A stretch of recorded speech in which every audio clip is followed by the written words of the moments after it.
What's up guys, my name is Soulless Baby, and today we got another This Week at Bungie update, and as usual, here are the highlights. They first start off by reminding us that it's Crimson Days, as if the tower throwing up rose petals everywhere isn't enough to let you know. Make sure to go get the exclusive gear before it's no longer available. Then they say the magic word here, trials. They start off by saying that they still don't have a timeline for when it will return, but want to update us on their current thinking about trials. To which the dev team says, as longtime Destiny players know, Trials of Osiris was released in May of 2015 as the original high-stakes PvP weekend event. Trials had an amazing impact on our game and our community. It was a pinnacle venue for players to show off their best skills, strategies, and gear.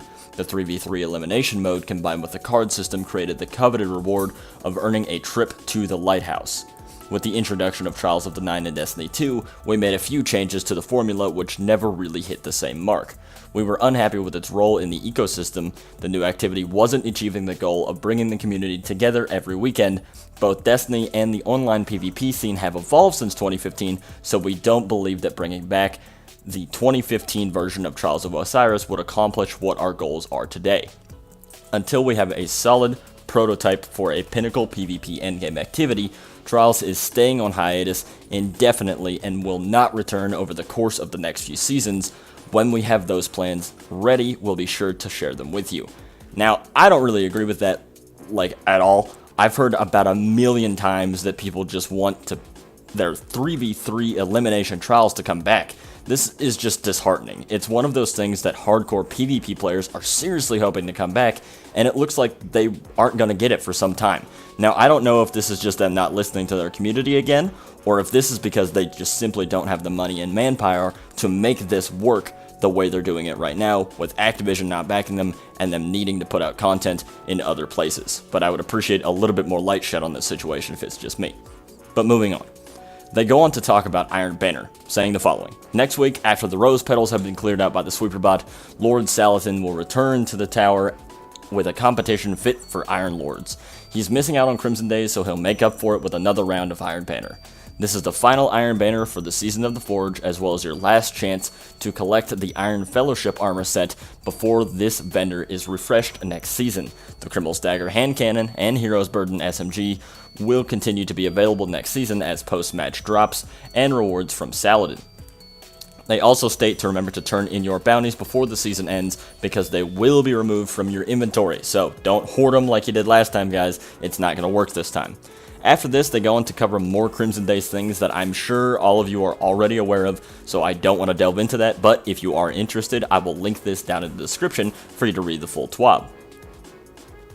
They finish up the TWAB with a preview of 2.20 that's coming with the Season of the Drifter. So, basically, here's what we're getting. With the Season of the Drifter inbound, we'd like to kick off a new conversation on the current player impacting issues that are expected to be resolved with Update 2.2.0 in early March. These issues include, it's a long one, so hold your breath. Black Armory Key Mold. Players can obtain the Black Armory Key Mold only on their first character to receive it from 8 to 1. Fixing that, that's cool. Dreaming City Chests. Dreaming City Chests do not count toward the Black Armory Key Mold objective. Obsidian Accelerator. Consumables do not recover to the Postmaster when the player's inventory is full. A Cold Wind Blowin'. The emblem cannot be reclaimed from the collection if stowed. Relic Rumble. Triumph does not accurately list its completion requirements. Editor's note. This Triumph unlocks when the players complete the Nightfall Strike the Corrupted by defeating Sedia using no more than 2 relics. Character Boost Completion Rewards. Characters who use a level 30 boost are not granted their class, sword, or emblem if they have not already completed the Red War campaign. I didn't even know that existed, but good for you guys. Base D2 Crucible Rewards. Players who only own the base D2 game can receive rewards from Lord Shax's rank up package that drop at year 2 power levels, which cannot be equipped. That would be really annoying. That makes sense. Collection Counter.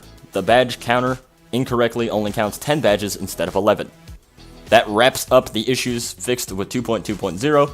No sandbox updates that we know of yet, but they do go on to say that they will update us further if there are changes, and I'm sure there will be. Basically, it just looks like some general housekeeping stuff. All in all, it's business as usual here with the TWAB. I don't really think it's any information that shocks anybody. I am sorry about Trials, but other than that, let's just keep looking forward, and hopefully we get some good stuff coming out of Joker's Wild and Penumbra whenever it comes up after that. That's all I have for you guys right now. Subscribe to the channel for more Destiny content. Like this video, it really helps me out a lot. And do me a favor and give me a comment underneath this video about how you feel about Trials not coming back, because I'm not happy. I want to know if you're not happy too. So with that, guys, I'll see you in the next video. Have a good one.